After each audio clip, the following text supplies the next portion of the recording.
Assalamualaikum warahmatullahi wabarakatuh. Mahasiswa dari kuliah online Romi Muhammad Ramdhani. Ini merupakan mata kuliah kepemimpinan. Bahasa kerennya leadership. Ya, orang-orang kadang merasa keren ketika menyebutkan kata leadership. Padahal biasa aja, sama aja kepemimpinan maksudnya. Bab pertama, bab awal ini terkait dengan definisi kepemimpinan dan sejarahnya.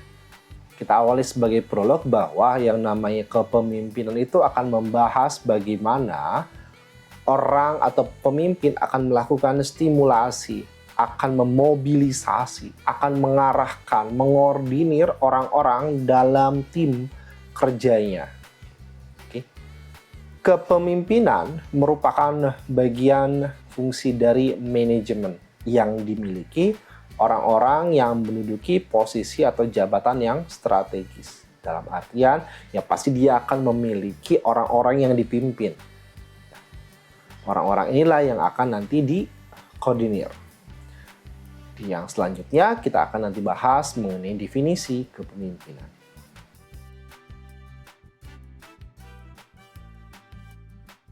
Oke, sekarang kita kepada definisi kepemimpinan. Beberapa dari Anda mungkin mengatakan, ngapain fungsinya, gunanya teori mengenai kepemimpinan. Saya sudah menjalani organisasi secara keseharian misal. Tapi berdasarkan pengalaman saya memimpin organisasi, konsep teori ini akan berguna, bermanfaat ketika Anda seorang pemimpin diminta untuk ke depan memaparkan banyak hal. Konsep teori ini bisa Anda ucapkan. Misal, definisi dari kepemimpinan adalah proses mempengaruhi orang yang dipimpin ini untuk bekerja sesuai dengan uraian tugasnya.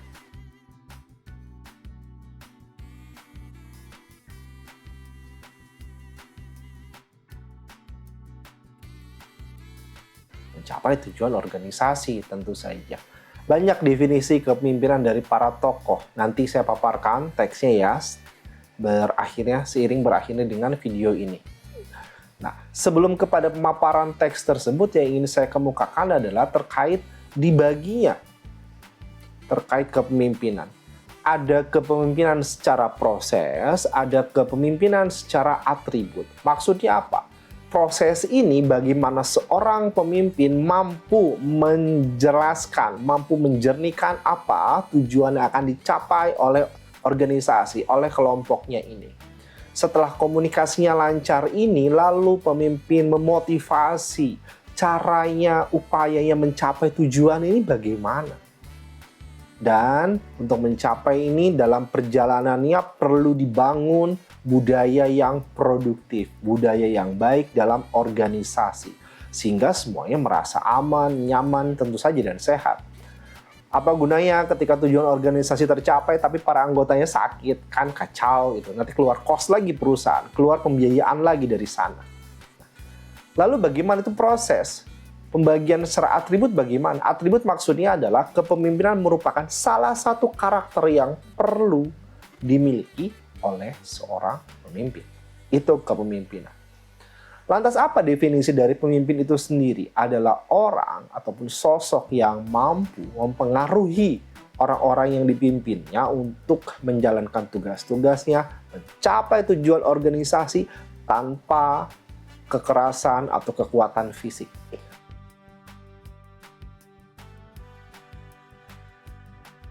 Mengapa demikian? Karena ketika Anda menggunakan kekerasan fisik, hati-hati jadinya nanti pidana, penganiayaan, dan mungkin pasal-pasal lainnya bisa dikenakan. Kemampuan mempengaruhi tanpa kekuatan fisik itulah sehingga Anda diakui sebagai sosok dari pemimpin.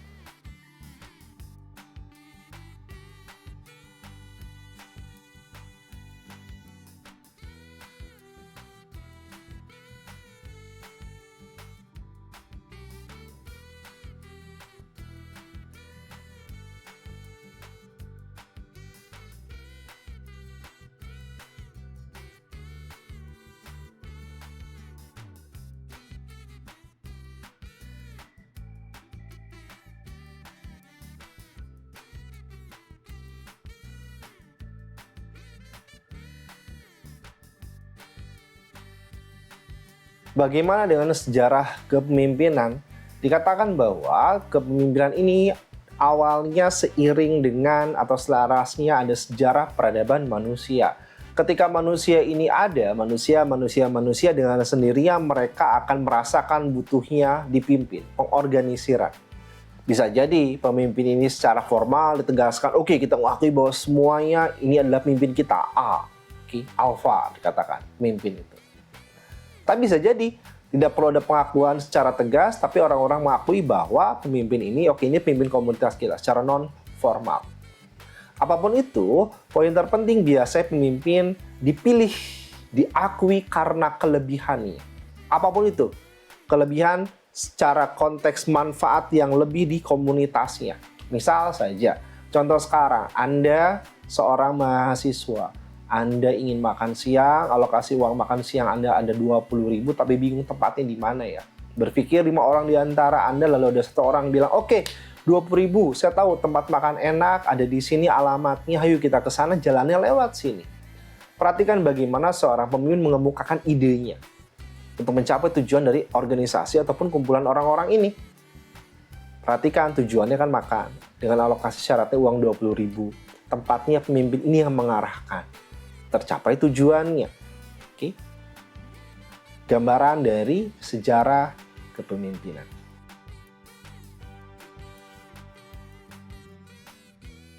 Sekarang kita tiba kepada kesimpulan dari bab definisi dan sejarah kepemimpinan. Kata kunci dari kepemimpinan adalah proses mempengaruhi. Yang membedakan adalah tujuan yang ditetapkannya ke arah mana, lalu upaya tentu saja untuk mencapainya.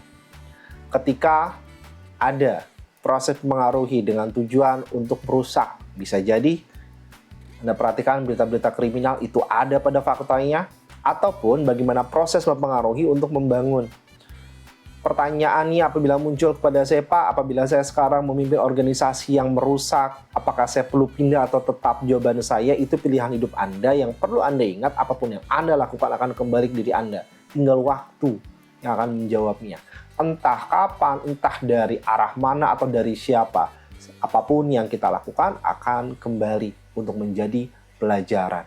Nah, setelah kita paham bahwa proses mempengaruhi ini adalah kunci kepemimpinan, pertanyaan selanjutnya adalah bagaimana cara mempengaruhi yang baik.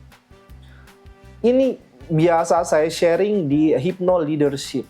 Jadi otak manusia ini terdiri dari 3 lapisan. Oke? Yang pertama adalah disebut dengan otak reptil. Yang kedua di atasnya ada otak mamalia. Yang paling atas adalah otak neokortex. Ketika Anda ingin melakukan kepemimpinan yang efektif, perhatikan dulu otak reptilnya. Otak reptil terkait dengan fisik.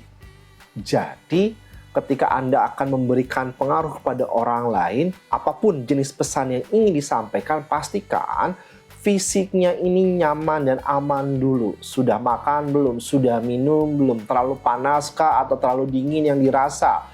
Pastikan fisiknya merasa aman dan nyaman. Tidurnya cukup atau tidak.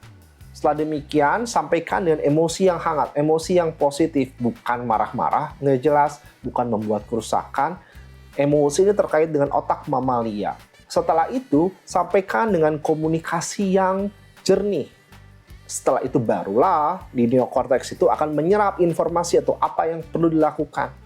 Seandainya informasi ada yang belum bisa dipahami oleh tim Anda, evaluasi dari urutan proses otak ini menerima informasi. Jangan-jangan ini orang belum bisa melakukan tugas yang saya berikan karena ada gangguan pada fisiknya. Cari sumber gangguannya apa? Eliminasi.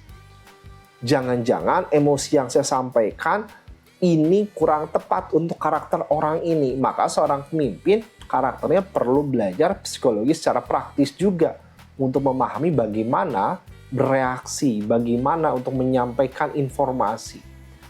Dan jelas seorang pemimpin perlu belajar bagaimana berkomunikasi dengan efektif. Banyak yang harus diperhatikan, terutama bahasa tubuh. Itu akan saya bahas dalam kesempatan di mata kuliah lain atau mungkin di pelatihan lain apabila ada komunitas yang ingin tertarik mempelajari itu secara khusus. Itu dia akhir dari bab pertama terkait definisi dan sejarah dari kepemimpinan.